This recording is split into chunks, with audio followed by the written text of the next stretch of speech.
চরমোনাইর জামাত শিবির বিরোধী রাজনীতি এখানেই শেষ। চরমোনাই একটা ধরা খেয়েছে এবং বলা যায় যে চরমোনাই বাধ্য হয়েছে।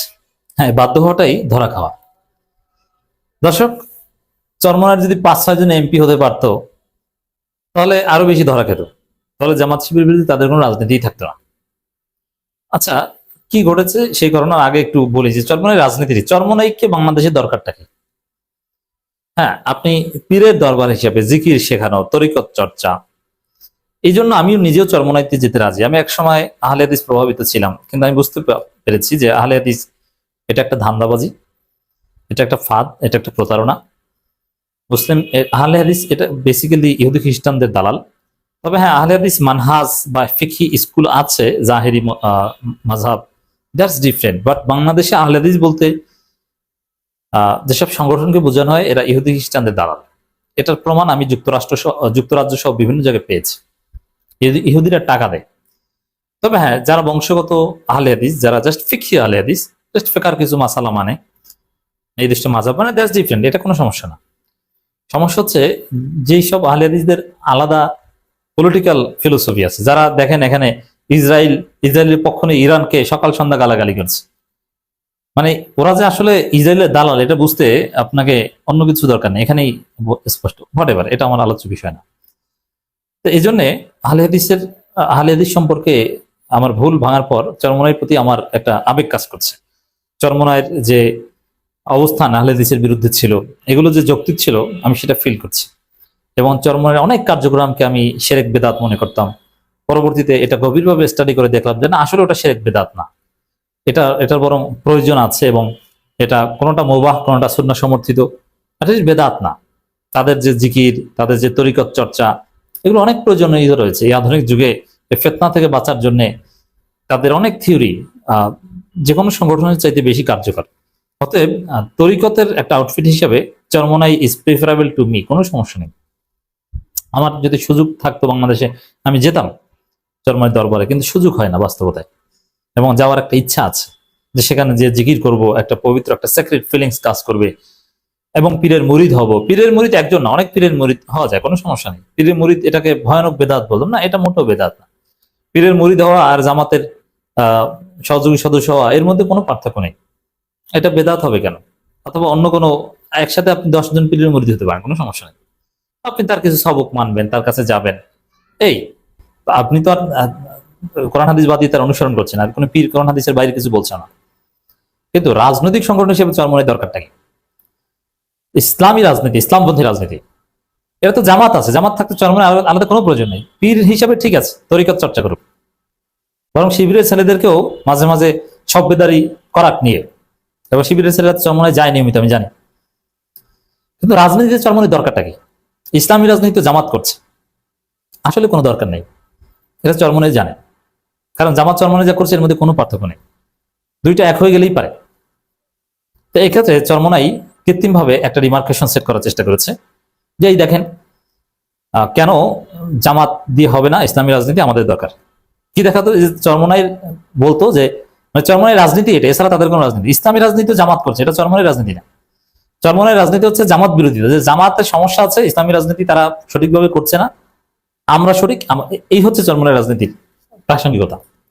এখন এই জায়গায় চরমোনাই যেটা বলতো যে জামাত রাজনীতি করতে, যে তারা ইসলাম মানছে না, তাদের নিজেদের মধ্যে ইসলাম নাই, তারা পর্দা করছে না, তারা নারীর সাথে জোট করছে, এটা হারাম, তারা নারীদের সাথে ইন্টারাকশন করছে, এটা কোনো ইসলামী দল না। এছাড়া তো চরমোনাই কোনো রাজনীতি নেই। এখন জামাতের বিরুদ্ধে যে অভিযোগগুলো চরমোনাই যুগ যুগ ধরে করে আসছে, এই অভিযোগগুলো নিজেরাই একটা পর্যায়ে আমল করতে শুরু করেছে। অতীতে জামাতের বিরুদ্ধে অনেক কিছুই বলতো, যে জামাত পত্রিকা পড়ে, তো পত্রিকা পড়া হারাম। এখন দেখা যায় চরমোনাই নিজেরাই পত্রিকা খুলছে, আবার জামাত টিভি চ্যানেল খুলছে, এটা তো জাহান্নামের বাক্স। দেখা গেল যে চরমোনাইয়ের সব জায়গায় এখন টিভি আছে, তারা নিজেরাই টিভিতে যায়। হ্যাঁ, নারী সংবাদ পড়ে দিগন্ত টিভিতে, হারাম। অথচ দেখা যায় যে চরমোনাইয়ের পেজে নিয়মিত নারীর সংবাদ উপস্থাপনা তারা পেজে শেয়ার করে। কারণ চরমোনাইয়ের কোনো মিছিল মিটিং এর ছবি যদি কোনো নারী উপস্থাপন করে, ওটা শেয়ার করতে তাদের কোনো আপত্তি নেই। মানে জামাতকে যে বিষয় গালি দিত সেটা নিজের আমল করছে। এবং টুপি ছাড়া লোক, আমি হাতে নাতে একটা বিষয় দেখাই। একসময় কেউ টাই পরলে চরমনাই ওটাকে হারাম ফতোয়া দিল। ওটা ইহুদি খ্রিস্টানদের পোশাক বলতো, যে জামাতের লোকজন টাই পরে। এবং দেখা গেছে এখন টাই পরা লোক চরমনাই তো আছে, কোনো সমস্যা নেই, তারা এটাকে অ্যালাউ করে। একসময় জামাতের দাড়ি নিয়ে খুব অ্যালার্জি ছিল, যে ছোট ছোট দাড়ি রাখে। কিন্তু এখন দেখা যায় যে চরমনাইতেও ছোট ছোট দাড়িওয়ালা লোক আছে, এবং ছোট ছোট দাড়ি রেখে বা দাড়ি ক্লিনশিপ করে অনেকে চরমনাই করে, চরমনাই তাদেরকে গ্রহণ করে।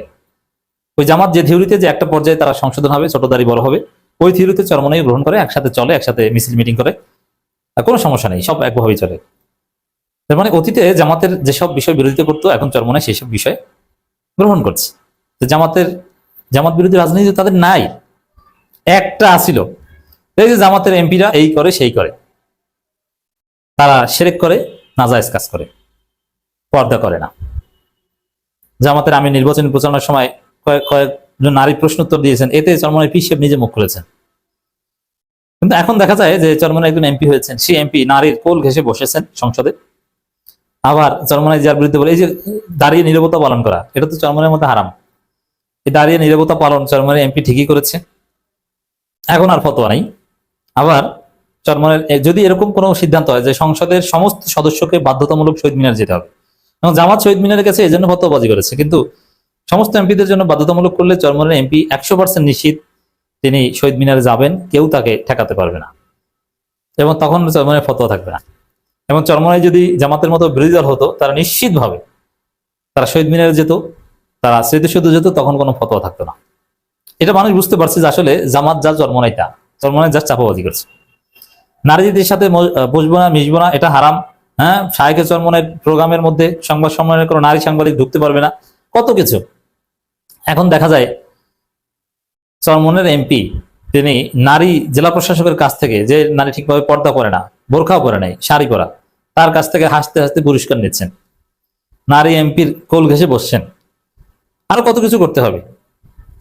সাপোজ অদূর ভবিষ্যতে যদি একজন নারী স্পিকার হয়, তার কথায় কান ধরে উঠতে হবে, বসতে হবে, মাননীয় মাননীয় বলতে হবে। বুঝতে পারছেন, চরমনাইয়ের একজন এমপি হয়ে এখন জামাত যা করেছে বা করতে বাধ্য হয়েছে, চরমনাই সেটা করছে বা করতে বাধ্য হচ্ছে। তাহলে চরমনাই জামাত বিরোধী রাজনীতিটা কোথায়? জামাত বিরোধী চরমনাই কোনো রাজনীতি নেই। দাড়ি টুপিও সেম হয়ে গেছে। একসময় পাঞ্জাবি নিয়েও বিতর্ক হচ্ছে, জামাত শিবিরের লোকজন যে কেনা পাঞ্জাবি পরে, ওই কেনা পাঞ্জাবি পরা যাবে না, পাঞ্জাবি বানানো পড়তে হবে, কলার থাকতে পারবে না, অমুক তমুক আরো অনেক কিছু। এখন সব ধরনের স্টাইলিশ পাঞ্জাবি চরমনাইয়ের নেতারা পরে, কোনো সমস্যা নাই।